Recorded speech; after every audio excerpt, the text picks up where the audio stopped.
మీరు ఎప్పుడైనా చూసారా నంది నోట్ల నుంచి 365 డేస్ నాన్ స్టాప్ గా వాటర్ రావడం? అసలు ఈ వాటర్ ఎక్కడి నుంచి వస్తున్నాయో సైన్స్ కి కూడా అంతు చిక్కలేదు. ఇది ఎక్కడో కాదు, మన గుంటకల్ దగ్గరలో ఉన్న శ్రీ బుగ్గ సంఘాల అనే టెంపుల్ లో ఉంది. రండి ఈ రోజు ఆ మిస్టరీ ఏంటో చూద్దాం. ఈ టెంపుల్ కి ఆ పేరు రావడానికి మెయిన్ రీజన్ ఇక్కడే ఉండే బుగ్గ అంటే వాటర్ స్ప్రింగ్. చూడండి ఈ నీళ్ళు ఎక్కడి నుంచి వస్తాయో ఎవరికి తెలియదు. వర్షం పడినా పడకపోయినా ఎప్పుడు వాటర్ ఫ్లో ఇలానే ఉంటది. దీన్నే గంగాధర అని కూడా అంటారు. లోపల ఆ శివలింగం స్వయంభూ అని అంటారు. అంటే స్వామి వారు తానే వెలిసిన క్షేత్రం ఇది.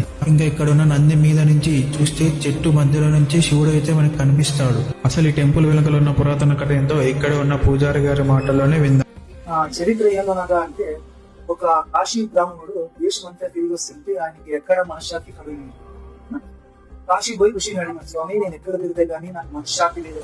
కాశీలో వచ్చి ఒక ఋషి కథ వదిలినాడు అని చెప్పాడు. కాశీ బ్రాహ్మణుడు మహాలింగ చెప్పి, నీకు ఈ కథ నీకు యాడ కనిపిస్తుంది, ఆడ నీకు శాంతి మోక్షం అన్నాడు. ఆ కాశీ బ్రాహ్మణుడు చెప్పి, పుణ్యక్షేత్రాలని జ్యోతిర్లింగాలని స్నానం చేసపోతుంది కథ యాడ కనిపిస్తుంది, ఆడ శాంతి మోక్షం అన్నాడు.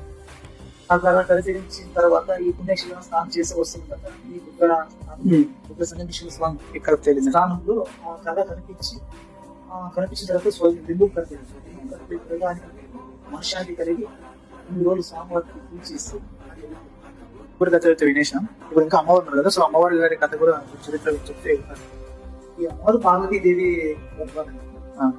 ఈ అమ్మవారు మధ్యకేడ ఆయన కొండయ్య గారు గారు కొండయ్య వాళ్ళు గర్భాన్ని నిర్మించినప్పటికి వాళ్ళకి సంతానం లేకుంటే అమ్మవారు వాళ్ళు వచ్చి చెప్తుంటే గర్భాలను నిర్మించిన వాళ్ళు అమ్మవారిని నిర్మించి. విన్నారు కదా, అదే ఈ టెంపుల్ గొప్పతనం. మీరు గుంటకల్ లేదా కసాపురం వస్తే తప్పకుండా ఈ బుగ్గ సంఘాల దర్శించుకోండి. That's it for today. ఓం నమః శివాయ. See you in the next blog.